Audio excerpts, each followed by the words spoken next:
Again been urged to improve skills and lift entrepreneurial activity to fight low growth and unemployment. The recommendation is part of broader suggestions put forward by the Organization for Economic Cooperation and Development, the OECD, in its latest report on South Africa.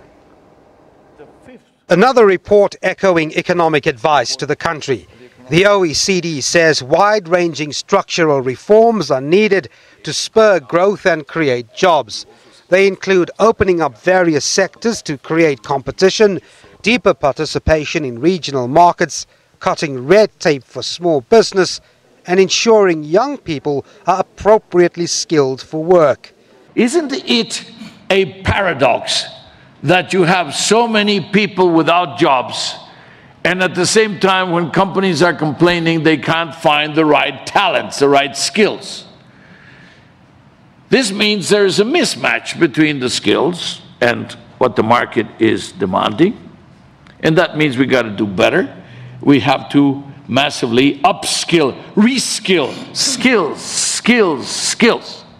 The OECD sees growth in the country this year at 0.6%, rising to 1.2% next year. It suggests interest rate cuts, like the 25 basis point cut we saw last week, will not be enough to create an upswing in economic activity. Korea cautioned the Finance Minister, Malusi Gigaba, that debt levels and interest payments should be contained. Because your interest rates are high, you have to be very prudent and have to continue your fiscal consolidation. But that will be a double whammy.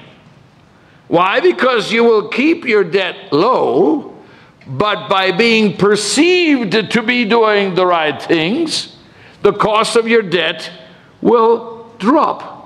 The Finance Minister welcomed the recommendations made by the OECD, saying most of its concerns have been addressed in the Treasury's recently announced 14-point action plan on the economy. The government is in the process of finalizing a complementary government fund aimed at financing SMMEs in startup phase. We further agree with the observation that the quality of the education system and lack of work experience contribute to gaps in entrepreneurial skills. And in that regard, government policies will provide more support for entrepreneurs and small businesses. Korea says South Africa is a highly unequal society, advising that more transparency in public affairs is needed to counter public frustration and the prevalence of corruption. Devin Murugan, SABC News, Pretoria.